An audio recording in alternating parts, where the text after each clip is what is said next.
significant cognitive impairment, approximately in 1/3 of these patients, with a huge impact on school achievements, everyday functioning, that was clearly dissociated from the EDSS that tended to remain low and stable.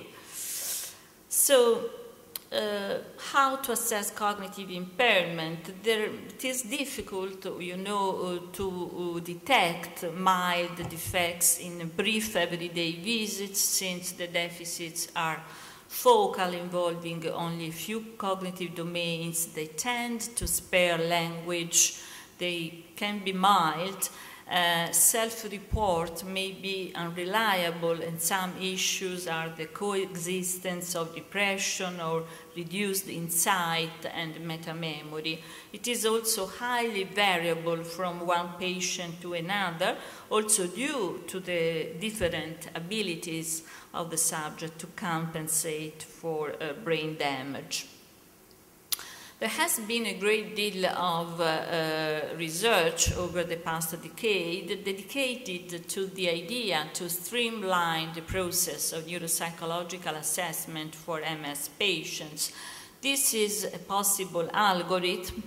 The ideal situation would be to have at our disposal a brief well-validated screening instrument to use in everyday practice in order to select subjects that need a more extensive evaluation. Brief batteries or intermediate length batteries that focus only on the cognitive domains that are more frequently involved in MS patients have been developed, and the era of length comprehensive batteries is probably behind us, and these batteries should be probably used just for specific issues, including cognitive rehabilitation programs. The two standards in the field, as you know, are the REUS, brief repeatable batteries, and the McFIMS, more recently developed. The REUS battery included measures of information processing speed, complex attention, the PASET and the symbol digit modality test, of verbal learning and memory, the selective reminding test, visual spatial learning and memory, the 1036 spatial recall test, and the word list generation to tap verbal fluency. It takes about 40 minutes, and two alternative versions, A and B, are available for serial assessments in order to minimize possible learning or practice effect due to repetition of the test. Some advantages: it is well validated and it has been translated in several European languages. Normative data are now available in several European countries, of course, facilitating comparative and collaborative research. There is some work that associates the results of the REUS battery with MRI measures of brain volume. Since it is relatively brief, it can be used to assess large samples of patients, and it seems to be sensitive to detect longitudinal changes over time. On the other hand, there are some disadvantages.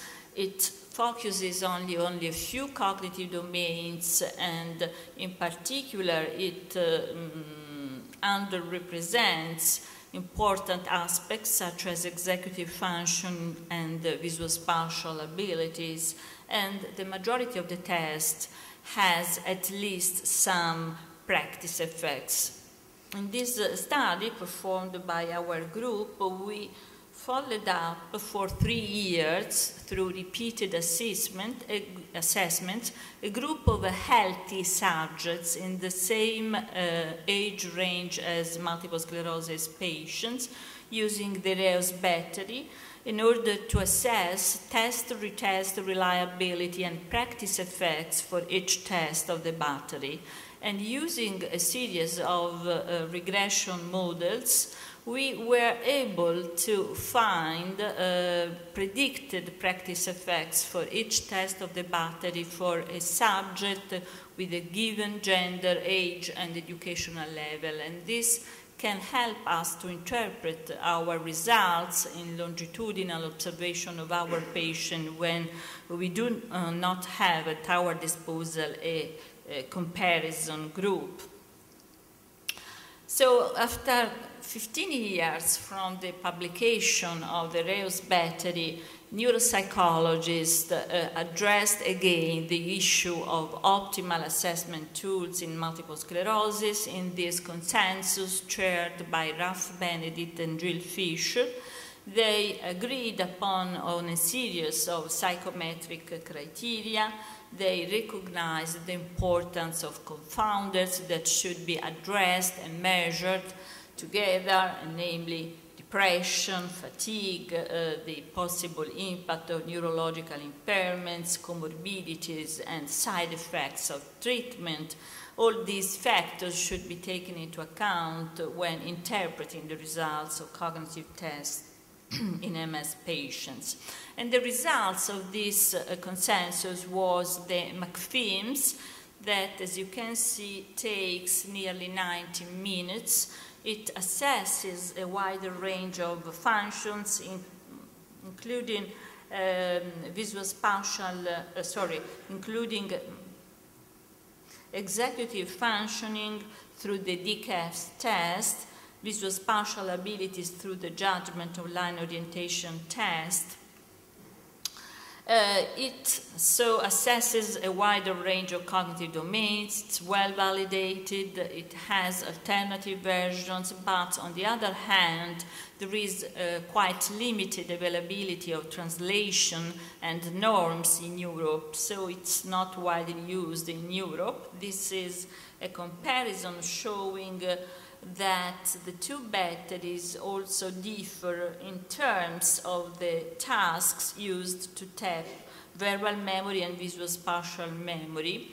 The California Verbal Learning Test and respectively the Brief Visual Memory Test revised are included in the McPhilms, and in the direct comparison of the two batteries by the group of Benedict and co-workers, as you can see, the two batteries seem to perform in a comparable manner in terms of ability of discriminating between MS patients and healthy controls, with the exception of the visual memory tasks that performed better in the McPhilms as compared with the task included in the Reus battery.